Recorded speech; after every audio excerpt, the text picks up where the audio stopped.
Vous cherchez la clarté de Dieu? Vous voulez savoir ce qu'il fait avec vous cette saison? Si vous traversez un moment où vous sentez que Dieu est absent, cette vidéo est pour vous. Vous êtes sur le point d'apprendre les signes clairs qui montrent que Dieu agit de manière importante dans votre vie. Vous comprendrez également ce qu'il faut faire lorsque vous ressentez les mouvements de Dieu dans votre vie. Attendez-vous à une transformation divine aujourd'hui. Avant de continuer avec cette vidéo, si c'est votre première fois sur cette chaîne, veuillez cliquer sur la cloche de notification. Cela vous permettra de recevoir des alertes pour plus de contenu inspirant de ce compte. Quand Dieu est sur le point de faire quelque chose, vous le sentirez. Ce sera aussi épais que les nuages dans le ciel. C'est parce que Dieu s'assure de vous informer de l'arrivée de vos bénédictions. Il ne joue pas à cache-cache, il est direct dans ses relations avec vous. Ainsi, lorsqu'il veut commencer un nouveau mouvement dans votre vie, il vous montrera plusieurs signaux. Maintenant, bien qu'il laisse des indices, la plupart du temps, vous ne pourrez peut-être pas le dire. C'est pourquoi ce message arrive à point nommé. Vous verrez comment Dieu agit dans votre vie et les signes à surveiller. Numéro 1. Les périodes de prière sans réponse. Cela ne semble peut-être pas être un canal par lequel Dieu travaille, n'est-ce pas? Mais vous serez étonné de voir comment Dieu peut utiliser son silence dans ses prières pour guider son dessein pour vous. Ces moments qui vous donnent l'impression que Dieu ignore votre demande sont une bénédiction. Dieu est un Père qui prend plaisir à offrir de bons cadeaux à ses enfants. Mais vous devez comprendre que Dieu ne répond pas à chaque prière que vous lui faites. Cela ne signifie pas non plus qu'il ne vous écoute pas. Dieu peut choisir de se taire pour votre bien. Souvenez-vous que ses pensées à votre égard sont de vous offrir les meilleures fins. La prière que vous avez faite ne fait peut-être pas partie de sa volonté. Ce que Dieu désire pour vous peut être opposé à vos demandes. Dans de telles situations, il ne vous donnera pas la réponse que vous recherchez. Si vous demandez également quelque chose qui n'est pas sa volonté à ce moment-là, vous n'obtiendrez aucune réponse. Le timing est important pour Dieu. Les choses dont vous avez besoin ne correspondent peut-être pas à ce que vous demandez, et Dieu ne peut pas vous donner ce qui n'est pas important pour votre objectif. Ainsi, même si c'est sa volonté, tant que le moment n'est pas propice, vous devrez attendre. Parfois, Dieu peut retarder votre demande parce qu'il prépare quelque chose de mieux pour vous. Par exemple, vous pouvez demander des bonbons alors que Dieu veut faire de vous le propriétaire d'une confiserie. Parce que votre vue est limitée, Dieu utilise le silence comme un obstacle pour que vous puissiez recevoir les bénédictions qui vous sont dues. Même si vos prières sont conformes à sa volonté, ce n'est peut-être pas le bon moment. Vous demandez peut-être à Dieu une percée financière pour démarrer une entreprise, alors qu'il veut que vous développiez ce don de chanter. Peu importe à quel point vous priez, Dieu ne vous fournira pas cet argent. Dans des moments comme ceux-ci, Dieu utilise ces prières sans réponse pour rediriger votre attention vers l'endroit où vous commencez à poser des questions. Lorsque ce pourquoi vous avez prié reste sans réponse, vous envisagerez de demander à Dieu sa raison. Il utilise alors ces avenues pour ramener vos pas à son intention originelle pour vous. Il peut également utiliser la période de prière sans réponse pour vous préparer à ce qu'il vous apporte. Chaque fois que vous rencontrez cela, Dieu vous demande de passer par un processus d'apprentissage. Le temps que vous passez à attendre vos réponses vous aide à commencer à développer une expertise dans le domaine dans lequel vous cherchez à voir Dieu se manifester. Dieu peut rester silencieux lorsqu'il sent un danger se profiler dans les demandes que vous avez faites. S'il sait que sa réponse à votre demande vous mènera à des ennuis ou vous mettra dans des états où vous lutterez contre des cicatrices à vie, il refusera de vous répondre même s'il vous entend plusieurs fois. Dieu peut utiliser ces périodes pour voir la position de votre cœur envers lui. Ces moments de retard révéleront la profondeur de votre amour et de votre fidélité envers Dieu.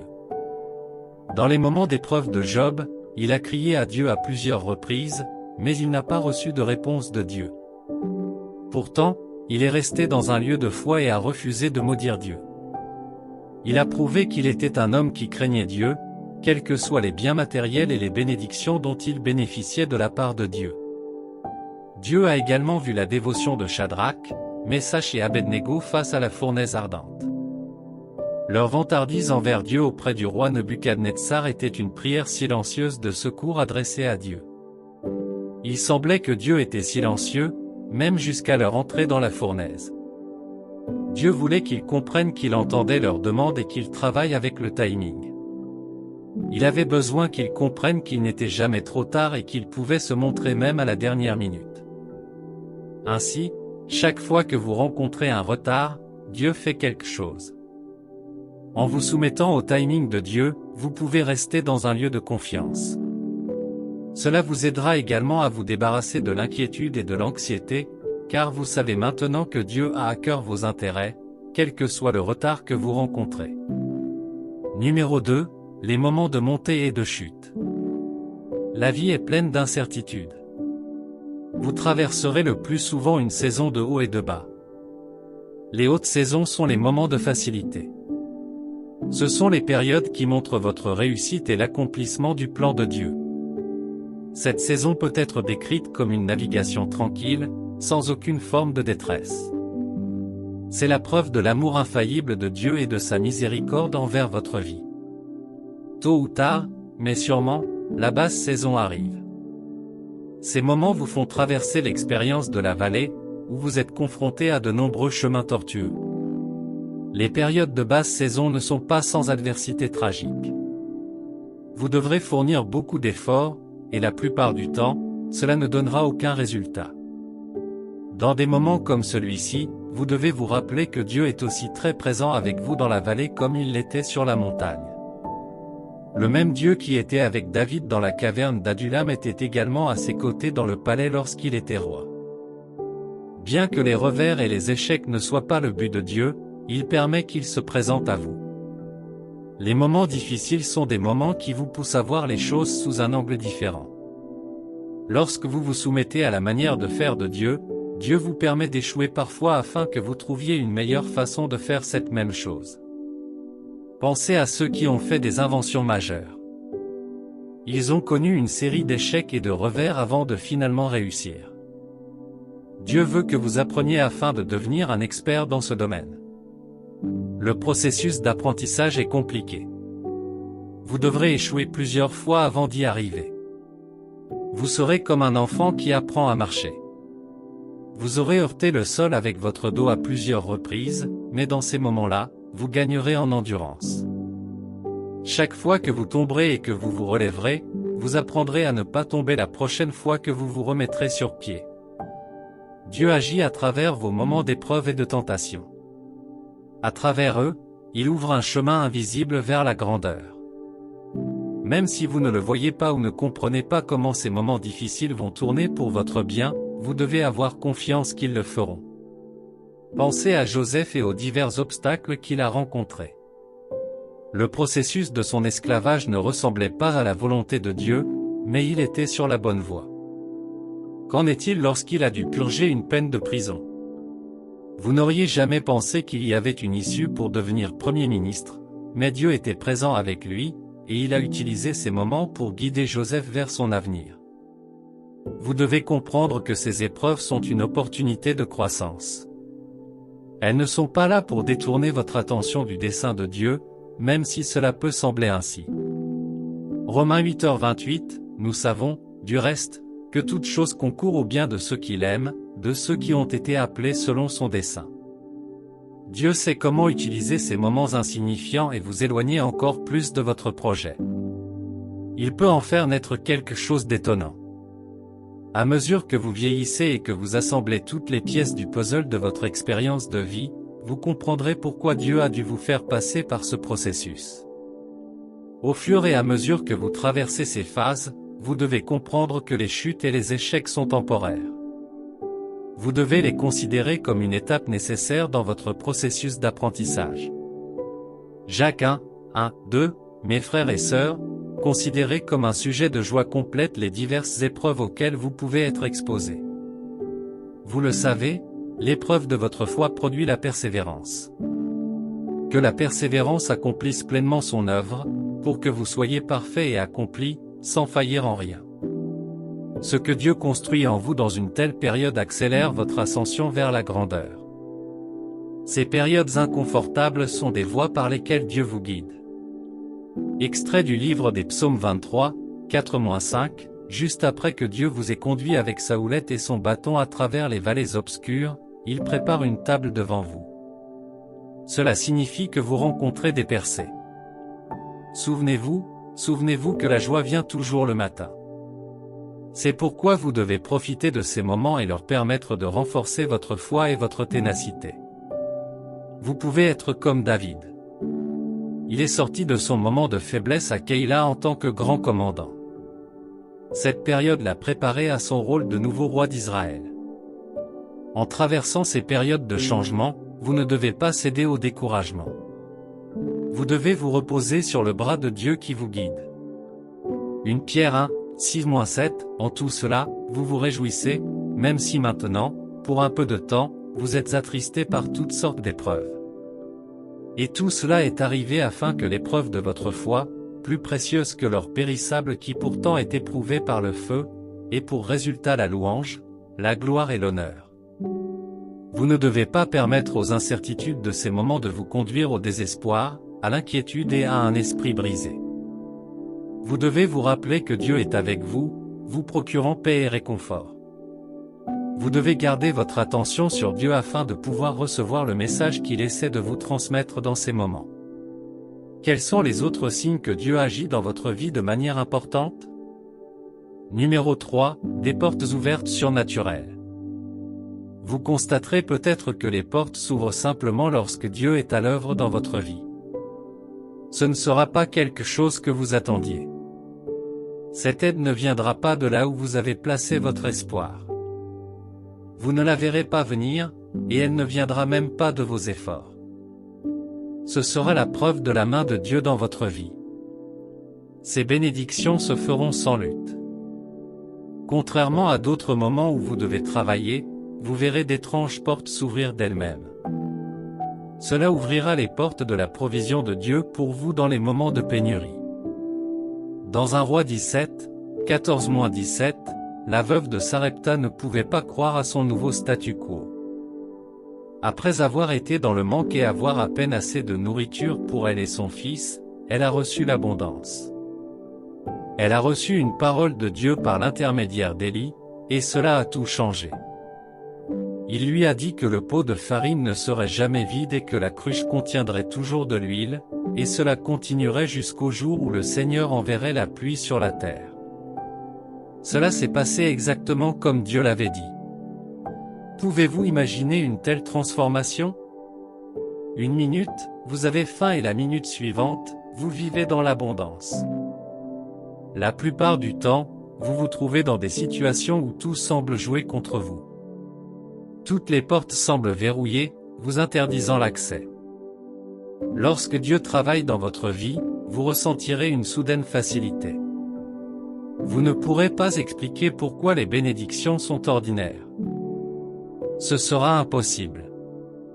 C'est la preuve que la main de Dieu est sur votre vie. Ces portes inattendues sont destinées à vous propulser vers de plus hauts sommets.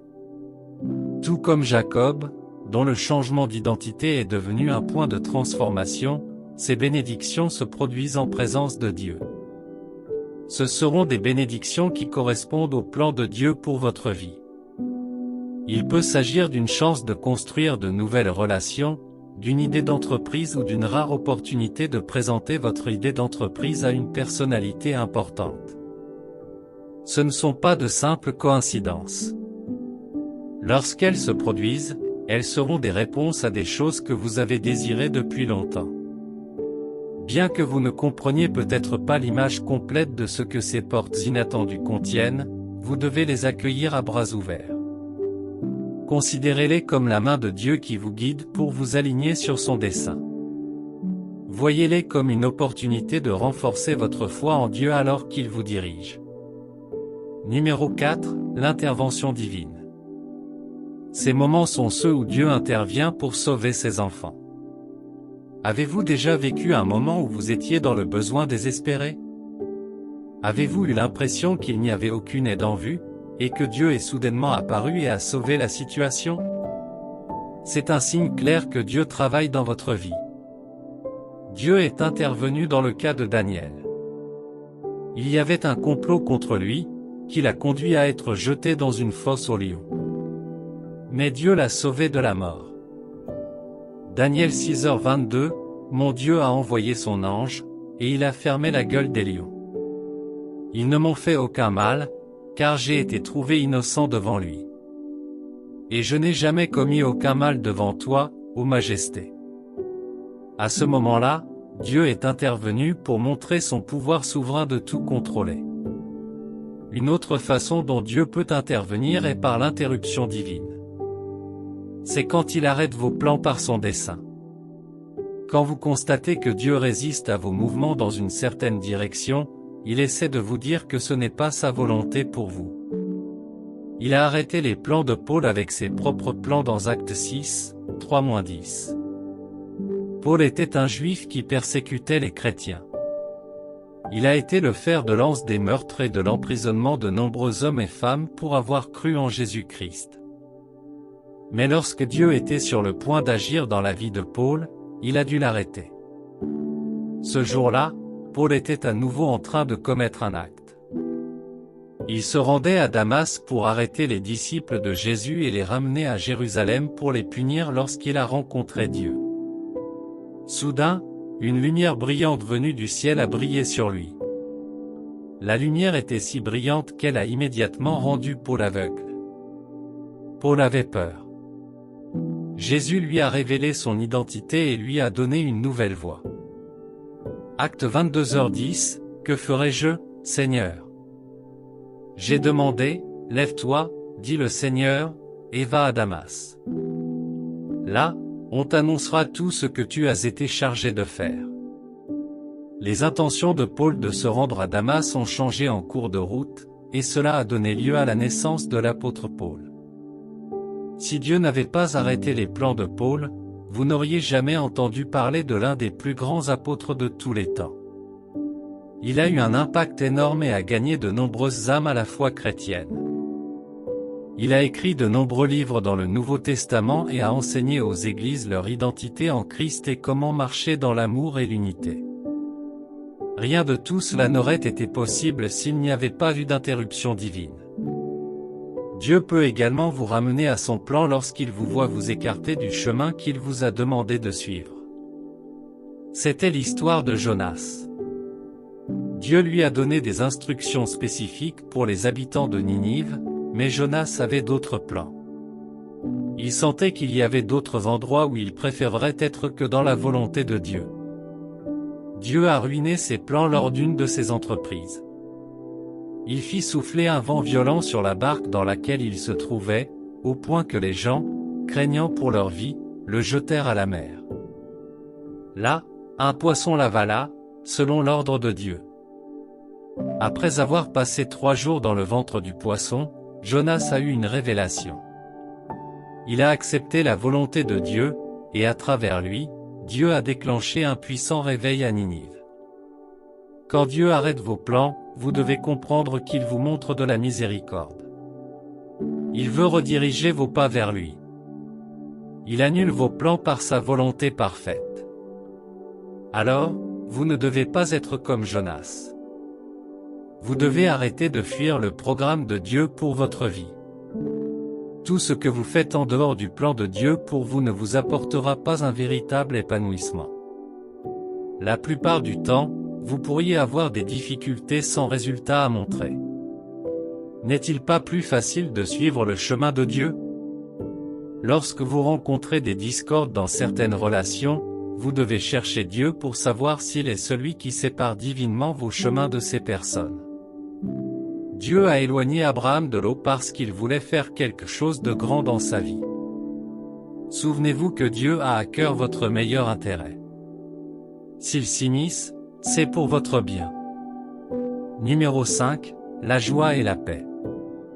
Chaque fois que Dieu est sur le point de faire quelque chose de nouveau, il laissera un témoin dans votre esprit. Il vous mènera intentionnellement vers un lieu de repos. À ce moment-là, vous vous retrouverez à lâcher prise et à vous abandonner à la direction de Dieu. Vous n'aurez plus à vous soucier de rien. C'est en lâchant prise que vous jouirez d'une paix et d'une joie inexplicables. Cela vous fera faire confiance à la providence de Dieu même en période de chaos. Cette paix et cette joie seront inébranlables. C'est un saut que Dieu fait quelque chose de grand avec vous. Chaque fois que vous n'êtes pas dans un état de doute et d'anxiété, c'est une conviction dans votre esprit que vous avez un Père qui vous aime et qui prend soin de vous immensément. Dans les moments où il semble que ce que Dieu veut de vous est différent de ce que vous voulez, sa paix vous guidera vers un lieu d'abandon. Vous apprendrez à abandonner vos désirs et vos idées sur la façon dont les choses devraient se passer pour ce que Dieu décide.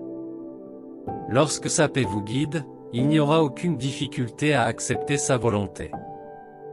C'est pourquoi vous devez vous libérer du poids de devoir résoudre les choses avec vos forces. C'est le moment de laisser Dieu prendre le volant pendant que vous vous retirez pour vous reposer.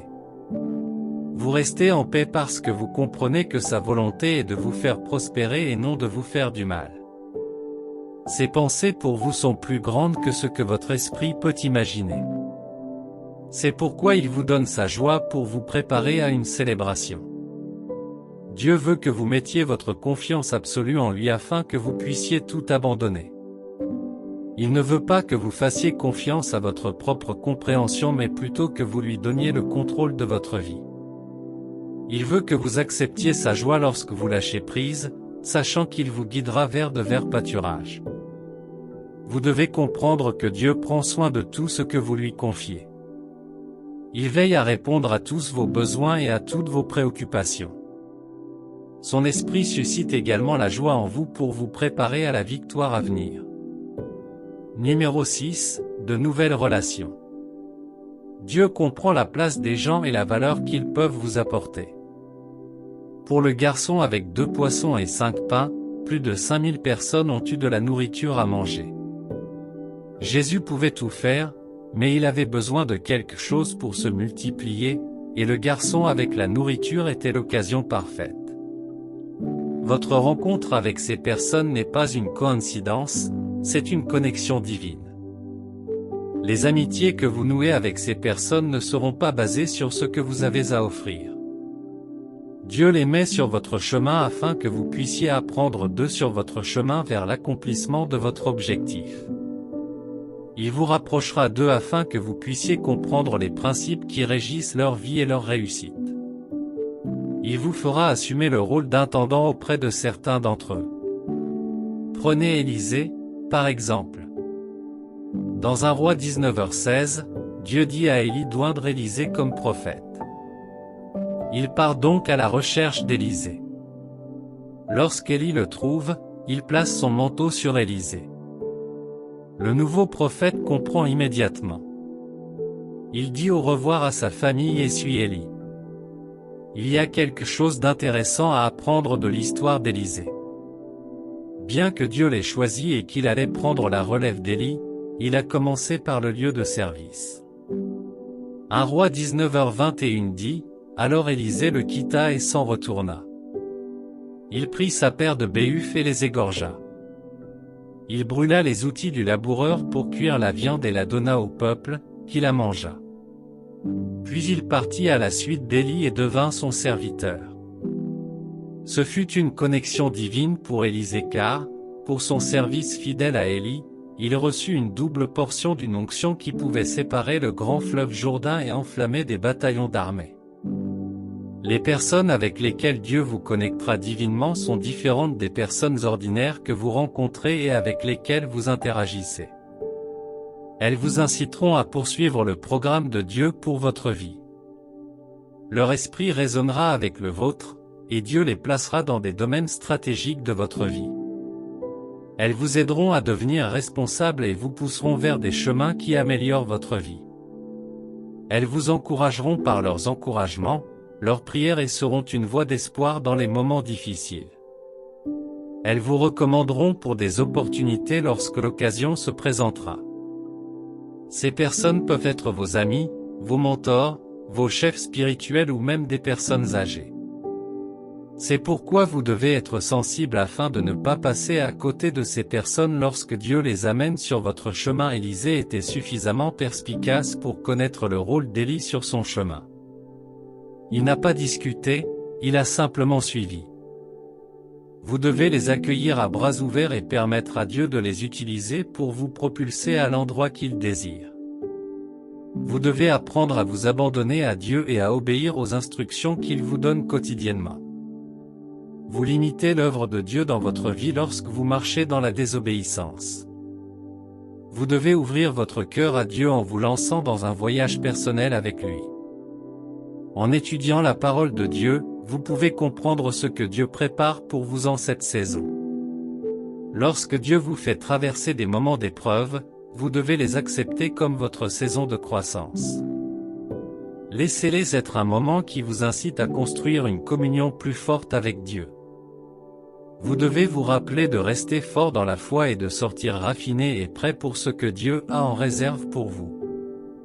Maintenant, prions. Père Céleste, je te loue pour ta bonté aimante envers moi. Tu as été si bon envers moi, et ta main est évidente dans ma vie. Tout au long de mon voyage sur terre, ta main m'a tenu en sécurité. Tu m'as montré ta providence. Merci d'être un Père aimant. Je te remercie pour tes miséricordes, il m'a donné accès à ta présence. Dans le passé, tu as toujours excusé mes excès et m'as donné la force de marcher dans ton chemin lorsque mes forces faibliront. Je t'honore pour ta bonté inébranlable envers moi. Seigneur Jésus, merci de m'avoir choisi. Ton sang m'a permis d'être dans ton plan. Je suis reconnaissant, Seigneur. Seigneur, je cherche ton aide dans ma vie aujourd'hui. Je ne peux pas me préparer pour le but que tu as pour moi. Je te demande d'ouvrir mes yeux sur le travail que tu es prêt à faire dans ma vie. Tout comme tu as fait prendre conscience à Moïse, aide-moi à savoir avec l'aide du Saint-Esprit ce que je suis appelé à faire. Abba, je te demande de me donner la force de passer par les processus qui me prépareront au plan que tu as pour moi. Apprends-moi à tenir bon et à te faire confiance quand cela devient difficile à supporter. Libère sur moi la sagesse de savoir quoi faire face à ces épreuves. Seigneur, j'ai besoin de ta force divine dans les moments difficiles qui se présentent à moi. Apprends-moi à comprendre que tu as un grand but pour ma vie. Je veux garder mon regard fixé sur toi, quelles que soient mes situations. Aide-moi à attendre la fin de cette saison en faisant confiance à ta volonté parfaite pour ma vie. Dans les moments où j'ai l'impression que tu es silencieux face à mes prières, Seigneur, vivifie mon esprit pour qu'il se souvienne que tu es toujours à mes côtés et que tu ne m'abandonneras jamais. Aide-moi à construire une confiance inébranlable en toi, même lorsque les réponses à mes prières ne viennent pas comme prévu. Père, aide-moi à maximiser cette saison. Seigneur, à travers ce processus, fais ressortir le meilleur de ma vie pour ta gloire. Aide-moi à persévérer. Apprends-moi à me rappeler que tu es toujours avec moi, même lorsque je ne peux pas te sentir à mes côtés. En étudiant ta parole, Seigneur, nourris mon cœur. Accorde-moi une nouvelle vision de ta volonté. Révèle-moi tes désirs pour ma vie. Saint-Esprit, je te demande de m'encourager à rester engagé envers Jésus. Garde mon regard fixé sur toi, Dieu. Je sais que je serai fortifié. À partir de maintenant, je marche dans la volonté du Seigneur pour ma vie. Je deviens sensible aux paroles de son cœur. Mes actions sont en accord avec ce qu'il a prescrit pour ma vie. Amen. Merci, Seigneur, car tes yeux sont sur moi. Tu veilles sur moi avec amour et me guideras dans ta volonté pour ma vie. Au nom de Jésus, Amen. Si cette vidéo a été une bénédiction pour vous, veuillez vous abonner à cette chaîne afin de pouvoir être continuellement inspiré. Que Dieu vous bénisse.